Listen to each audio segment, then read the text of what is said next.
ஆகார்னு ஒரு பொண்ணு இருந்தா. There was a woman named எல்லாருக்கும் Hagar. நல்லா தெரியும், நான் அடிக்கடி சொல்லியிருக்கேன். You know very well about her. அவ ஆபிரகாம் வீட்டுல வேலைக்காரியா வந்தா. And she was a maid in the house of ஆனா Abraham. இப்ப ஆபிரகாமுக்கு மனைவி ஆயிட்டா. And she became a wife of Abraham now. அவளுக்கு குழந்தை உண்டாச்சு. And she had a son. இப்ப ரெண்டு பொம்பளைகளுக்கு பிரச்சனை வந்துச்சு. And there was a problem between both the women. ரெண்டு லேடிஸ்க்கு பிரச்சனை வந்துச்சு. There was a fight between both the women. இப்போ அம்மா ரொம்ப தொந்தரவு கொடுக்குறாங்க. So this woman was torturing her. எனக்கு என்னன்னா இந்த அம்மா யாருன்னா ஜீவனுள்ளோருக்கெல்லாம் தாய். She was the mother of all the living. பேர் மட்டும் பெத்த பேர். Her name was a greater name. ஜீவனுள்ளோருக்கெல்லாம் இந்த அம்மா தாய். She is the mother of all the living. புருஷனை ஆண்டவனேன்னு சொல்லி கீழ்ப்படிஞ்ச ஒரு தாய். She was an obedient mother who called her husband a god. ரொம்ப தன்னை அலங்கரிச்சு கொண்ட ஒரு தாய். She was the one who decorated herself as such. ஆனா புத்தி நல்ல புத்தியா இல்ல பாத்தீங்களா? But her sense was not good. ரொம்ப கொடுமைப்படுத்துறாங்க. She was torturing her. இவ ஓடிட்டா. And she ran away from the house. கொடுமை தாங்காம வேலைக்காரி ஓடி போயிட்டா. She was not able to bear the trouble, so she left the home. நல்லா கவனிங்க. So listen carefully.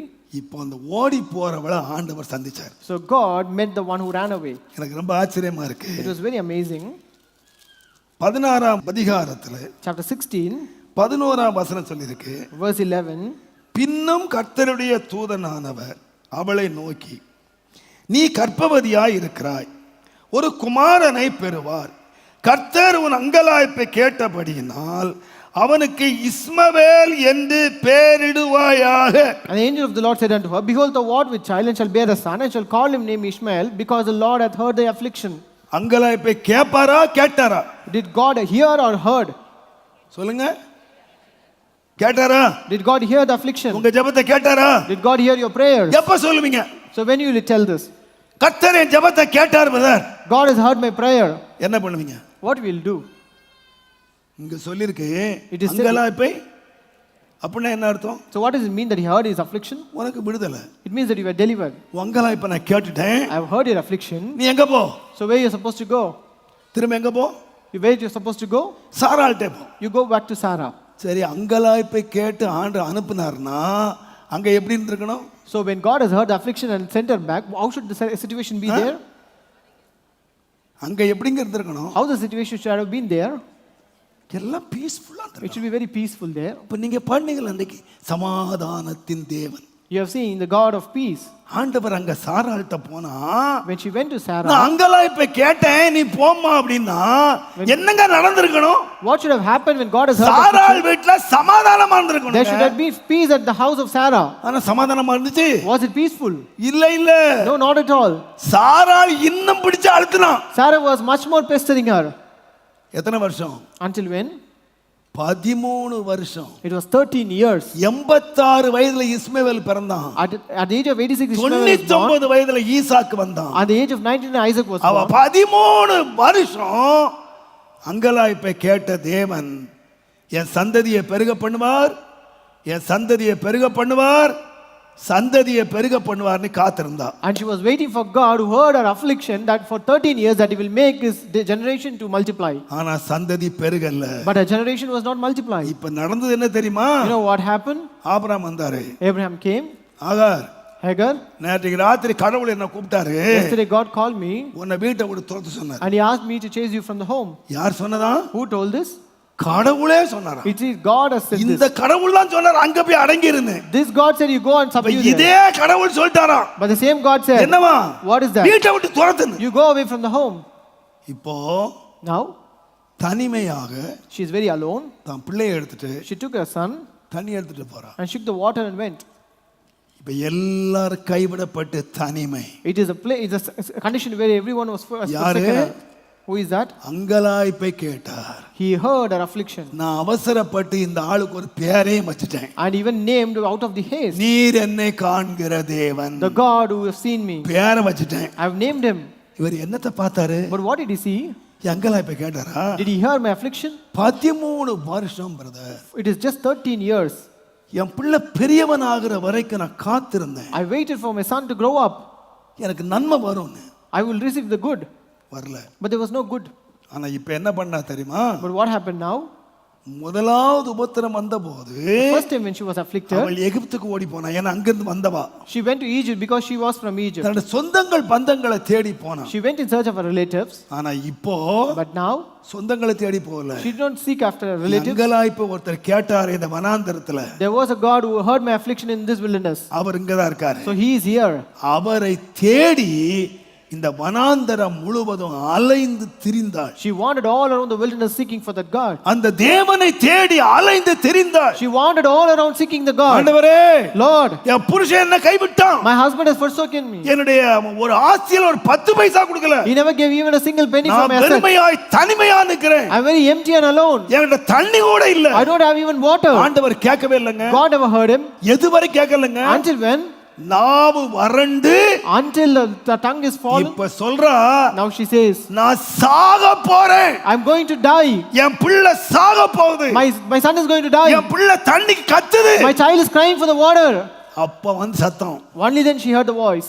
ஆகாரே, Hagar, உன் பிள்ளை சாவதில்லை. your son will not die. உன் பிள்ளை சாகிறது இல்லை. Your child will not die. நான் சொல்லுவேன், I would tell you, அவ எங்கேயும் போகலங்க. she did not run anywhere. என்னை காண்கிற தேவனை நான் கண்டேன் சொன்னாளே. I've seen the God who has seen me. அதே வனாந்தரத்துல And the same wilderness she went. கடைசி வரைக்கும், Until the end. கடைசி வரைக்கும் Until the end. அந்த தேவனை தேடி அலைந்தாள். She was seeking that God in the wilderness. முடிவு என்ன தெரியுமா? You know what was the end? கர்த்தர் கண்ணை திறந்தார். God opened the eyes. அவனை பலத்த ஜாதியாக மாற்றினார். And God made him a great nation. ஆபிரகாமே நினைச்சிருக்க மாட்டாரு. Even Abraham would have not thought about it. சாராள் நினைச்சிருக்க மாட்டாரு. Even Sarah would have not imagined. உலகமே நினைச்சிருக்காது. Even the world would have not imagined it. இன்றைக்கு உலகத்தையே ஆட்டி படைக்கிற இஸ்மவேல் சந்ததி இவ்வளவு பலத்த ஜாதியாய் வரும் என்று சொல்லி உலகத்துல எவனாவது சொன்ன நம்பி இருக்கவே மாட்டார். Even if you have told that this generation will become a greater generation as it is today, that will shake the world now. தேவனுடைய நாமத்துக்கு மகிமை உண்டாவதா? Glory be to the name of God. ஒரு முறை ஒருவர் சொன்னாரு, Once a man said, pastor இந்த ஆளு உங்களுக்கு தெரியுமா? Pastor, you know this man? அந்த ஆளு ஒரு காலத்துல That man was, தலைமேல கோணிய சுமந்து வித்தவரு. once he was carrying bag on his head and was இன்னைக்கு எத்தனை கார் இருக்கு பாத்தீங்களா? you know how many car he has now? நான் சொன்னேன், I said, இவராது கோணியாது வித்தாரு. he had just at least gunny bags to sell. ஆனா என் பைபிள்ல ஒன்னு இருக்கு. But there is one thing in Bible. அவன கோணியும் கிடையாது. She didn't have any gunny bags. தண்ணியும் கிடையாது. There was no water even to him. அப்பனும் கிடையாது. There is no even father. குடும்பமும் கிடையாது. There is no family for her. உதவி செய்ய ஒருத்தன் இல்ல. There is no one to help him. அனாதையாய் செடி கீழே கிடந்து சாவ போனாயா. He was about to die under a tree. அவனை ஆண்டவர் யாரா மாத்தினார் தெரியுமா? What did God transform him into? உலகத்தையே அசைக்கிறவனா கர்த்தர் மாத்தினார். God has changed him into a man who can shake the world. தேவனுடைய நாமத்துக்கு மகிமை உண்டாவதாக. Glory be to the name of God. இன்றைக்கு ஷேக்குகள் உட்கார்ந்து கொண்டு ஷேக் பண்ணிக்கிட்டு இருக்கான். Now they are the shakes and shaking the world. இவன் யாரியா? Who are they? கர்த்தருக்கு காத்திருந்த ஒருத்தன். The one who waited for the Lord. ஆகார் சொல்லுவா, Hagar would tell, எல்லாரும் என்ன கைவிட்டாங்க. everyone forsook me. நான் கர்த்தருக்கு காத்திருந்தேன். But I waited for the Lord. கர்த்தர் காத்திருந்த ஒருவனுக்கு, The one who waited for the Lord. கர்த்தர் செய்த காரியங்கள் The thing that God has done for her. எந்த மனுஷனுடைய இருதயத்திலும் தோன்றவே. It has not been perceived in any man's heart. Brother, எல்லா தாழ்மையோடு சொல்வேன். with all humbleness I will tell you, கர்த்தருடைய வேதம் சொல்லுது, கர்த்தர் காத்திரு. the word of God says, wait for God. உன் இருதயத்தை ஆண்டவர் ஸ்திரப்படுத்துவார். And God will make your heart to establish. இருதயத்தை பலப்படுத்துவார். And God will strengthen your heart. இருதயத்துல சோர்ந்து போயிட்டீங்களா? Are you growing weary in your heart? அதனால தான் வேதம் சொல்லுது, That's why the Bible says, கர்த்தருக்கு காத்திருக்கிறவர்கள் the one who wait upon the Lord, புது பலன் அடைஞ்சு எழும்புவாங்கன்னு சொல்லியிருக்கு. they will renew their strength. அதுக்கு முந்தின வசனம் சொல்லியிருக்கு, And there's a word that is said before them, வாலிபர்கள் எல்லாம் சோர்ந்து போயிடுவாங்க. the young men grow weary. சோர்ந்து போறவனுக்கு தான் பலன் கொடுத்தான். And only to the weary he gives the strength. காத்திருந்து காத்திருந்து காத்திருந்து As he was waiting and waiting, சோர்வுக்குள்ள வந்துட்டீங்க. and you were into weariness now. இந்த சொல்றேன், But I tell you today, கர்த்தர் காத்திரு. wait for God. Wait for God. Wait for God. தேவனு காத்திரு. Wait for God.